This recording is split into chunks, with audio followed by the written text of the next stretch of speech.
For the first time in about a year, 0 imported COVID-19 cases were reported today. How much support should firms give staff who are planning to get their jabs? An HR expert weighs in. And World Cup winners France and Germany go head-to-head tonight. Who will emerge victorious at Euro 2020?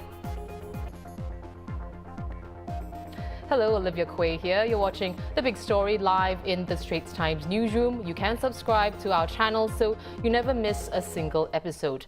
For the first time since June the 29th last year, there are no new imported COVID-19 cases. All 14 cases today were locally transmitted. 9 are linked to previous cases, with 5 identified during quarantine and 4 detected through surveillance. The remaining 5 cases are currently unlinked.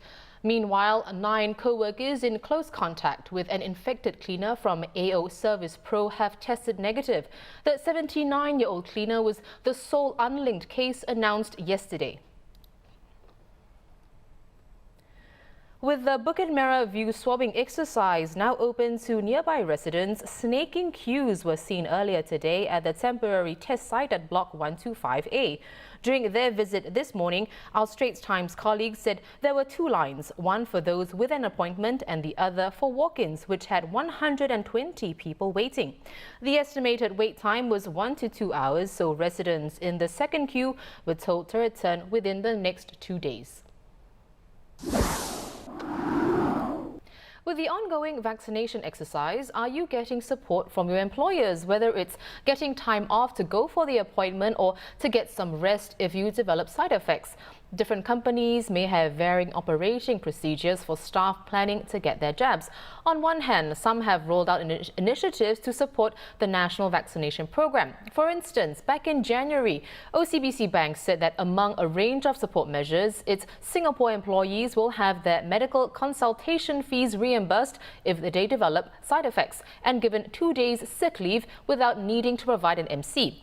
Their vaccination date is also a day off for them. On the other hand, there may be companies that aren't as sympathetic, like this example shared on Reddit.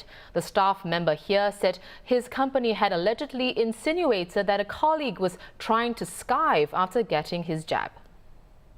Well, here to weigh in is the Executive Director of the Singapore Human Resources Institute, Alvin Goh. Welcome back to the show, Alvin.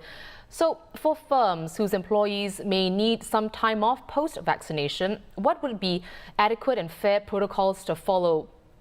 Like a system that at the same time doesn't disrupt company operations, but, it leaves employees feeling unburdened of sorts to get vaccinated. Well, thanks for inviting me back on the show. I think post-vaccination, I think it's important that should employees really feel unwell, they should inform their employers of their status and, if necessary, seek medical treatment, right? And on that said, employers themselves can also design employee-friendly policies like what we heard, what OCBC is doing, and also other incentives such as having post-vaccination paid leave off to allow employers or rather employees to rest for the day or allow them to utilize their annual leave without any punitive measures. Other possible policies or HR systems can also include helping staff better schedule their work in a way to enable them to make time for them to actually go for their vaccination, and also, have someone, or rather another colleague to actually cover some of their duties. So at the end of the day, it's all about HR being able to plan and foresee some of these possible situations so as that we plan for contingencies to happen. Of course. Well, if a company doesn't provide these support measures, what can employees do? What rights do they have? Right. So considering Singapore's national stand that making vaccination is purely voluntary, BUKIT strongly encourage itself. Employers honestly do not have the mandate nor legal powers to force their employees to undergo compulsory vaccination. But nevertheless, if we think about it more on a more holistic angle, a workforce with a higher rate of vaccination is likely to be more resilient against infections.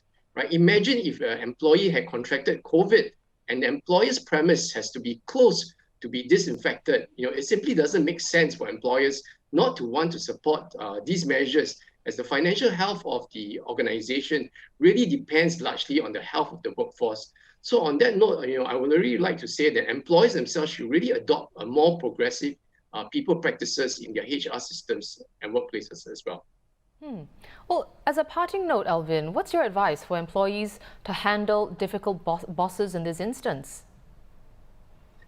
I mean, difficult bosses, I think there are only a few out there, but majority of our employers are really pro vaccination and also supporting the national agenda itself.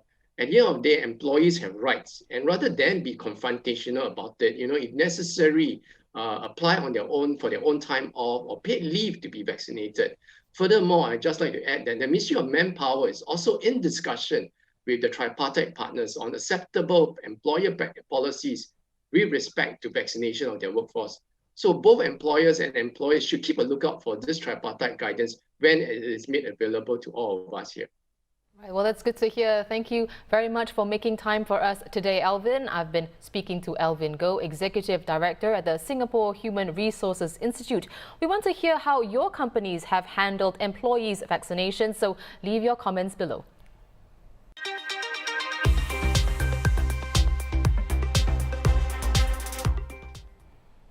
Also making local headlines, currently facing 7 charges over various offences, Poon Chew Yok, more known as the MBS banned woman, is expected to face more, including those involving the Immigration and Checkpoints Authority.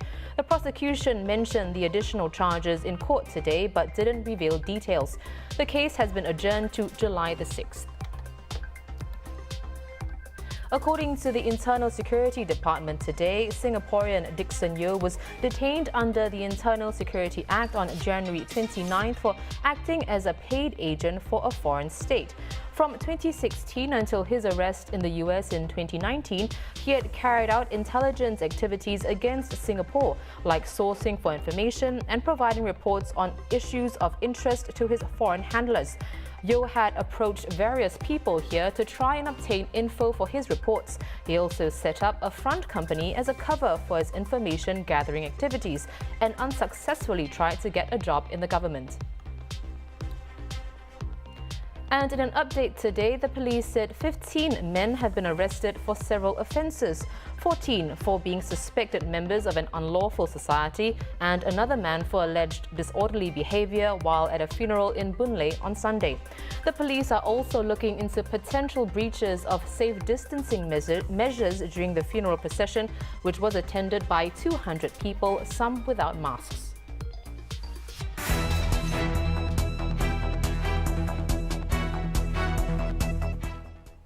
Well, 4 days into Euro 2020, and here we are with the first matches for the most intriguing group. You'll see 2 World Cup winners, France and Germany, in Group F, plus reigning European champions Portugal, or the so-called Group of Death.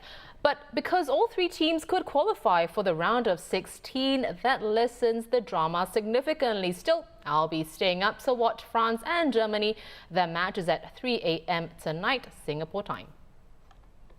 Well, let's look ahead to tonight's games with the Straits Times' sports correspondent Sazali Abdul Aziz. So starting with the later match, France versus Germany. Now this is happening in Munich, and on German soil, France are unbeaten in their past 5 games against Germany.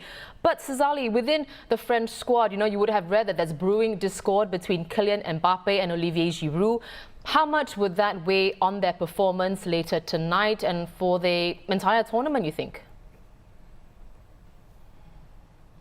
Well, I think it's actually been blown out of proportion. I think, yes, the timing certainly isn't ideal, and for both players to publicly address, the matter might be seen as, as you mentioned, trouble brewing in the camp. But what matters most are the players' performances on the pitch, and that isn't really rocket science. They have the quality, they have the experience, they know how to get it done in a major tournament. And Mbappe, Giroud may not see eye to eye right now, but they know they both played key roles in their World Cup win, and they rely on each other on the pitch. And I think as long as they're pulling together in the same direction towards, that goal of wanting success for their national team, I think they'll be fine. Well, the Germans, on the other hand, they have been fluctuating since, crashing out of the 2018 World Cup. And, ever since then, they've been a shadow of their former selves. So, Sazali, how strong of a squad are we seeing as they enter the Euros? Yeah, it's really hard to say. They're a bit in transition right now. I think because key players like Neuer, Hummels, Gundogan, Müller, they're possibly playing in their last major tournament, or at least getting towards the end of their international careers. And the next wave of starters like Kai Havertz, Timo Werner, Niklas Süle, they've not really proven their mettle or quality on the big stage at the international level. So, yeah, I think plenty of question marks over this German squad, and I think this first game will be a big test for them. Right. Well, we have to put you on the spot here. Between France and Germany, who do you think will come out tops in this matchup between the World Cup winners? Well, I'm going for what's on paper. France have good firepower. I think they're going to show why they're the tournament favourites. In fact, I'm going for a high-scoring game. I think France will win 4-2. Fantastic. Okay. Let's move on to Hungary versus Portugal. Definitely, the less compelling match tonight. But do you foresee a potential upset like what happened a few nights ago with the Netherlands just managing to get past Ukraine? No, not a chance. I think Portugal have one of the most exciting young squads in the whole tournament, a bit under the radar. And with Cristiano Ronaldo chasing the all-time international goal scorers record, I expect them to win and win handsomely. So I expect them to win by at least 3 goals. Wow. Okay, thanks very much, Sazali. I expect you won't be getting much sleep later during the tournament. So thanks again for coming on the show. So Sazali putting his money on France winning tonight. Hey, it's not just the sports experts getting their predictions in. These major football tournaments always bring out some psychic animals. And this elephant in Germany put her weight behind France as well. Home fans certainly won't be pleased about that. France versus Germany, Hungary versus Portugal. 2 matches to look forward to later tonight.